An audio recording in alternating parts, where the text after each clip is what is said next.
when it comes to kick back and relax games, nothing, for me, pun intended, beats a good beat 'em up. If they are well made and you are very, very good at them, they can be absolutely epic to look at from someone else's point of view. Sadly, we are talking about Dangerous Streets, a game that was somewhat modern at the time of its release, which we are talking 1990s modern, early 1990s, by the fact that you can select from a staggering cast of 8 characters, each with their unique background, personality, and fighting moves.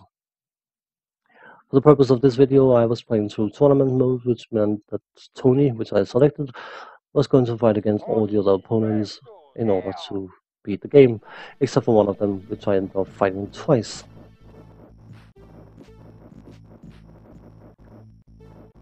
I don't think I have to say much in order for you to gather where the issue with this game is. Let's go over the technical side, and let's go over the good thing first, which is the music. The music is not half bad. It's not the best music I've ever heard on the Amiga, but it's definitely not bad. The sound design is a bit, well, average, but average is serviceable, and serviceable is fine. The graphics themselves are not as ugly as they could have been. I have seen far worse on the Amiga, which is sad, but I have. But the problem, of course, is the gameplay, which is directly related to graphics. I have been harping on about it time and time again, that graphics and sound does not make for a game.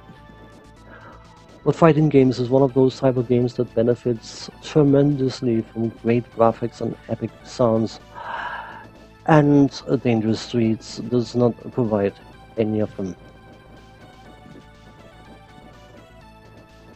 The amount of animation assigned to each fighting move is 2, 3 frames if you're lucky. Because I like to spend more animation frames on the I beat my opponent presentation than anything else, which is a bit of a shame. It could have been spent better elsewhere. I should mention, and that is an important thing to mention, that this is the AGA version of Dangerous Streets. And I mean, everyone can tell that the full 256 color palette has been utilized.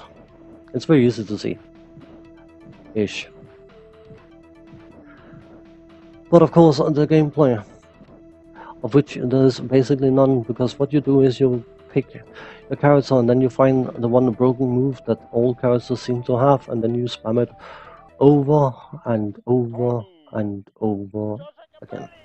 In the case of Tony, his Triple Punch, which is definitely not inspired by a Honda even, from Street Fighter. Not at all, no, it's coincidence, but never mind. Jump into your enemies by using the jump kick so you're close to them, so you can spam the Turbo Punch. That's the gameplay. The very important mirror fight, which we know is one of the most important type of fights in any fighting game.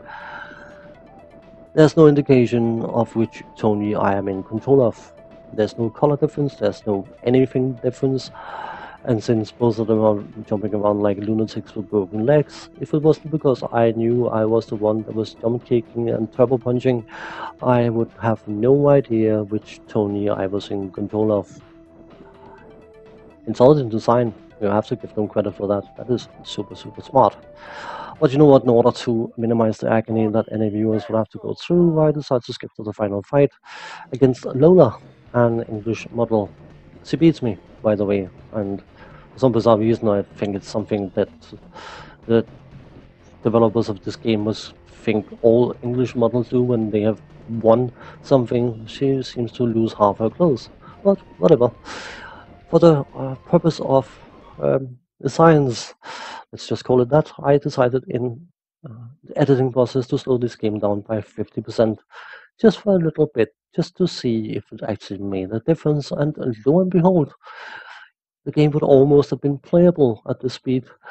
But of course, it also makes it blindingly obvious how few animation frames has been assigned to actually move. Yeah, but you know what? No matter how bad this game is, it looks decent enough as such, and it sounds decent enough as such, but the gameplay is just so absolutely non-existently bad. Oh, but there is an non-AJ version, which I will showcase.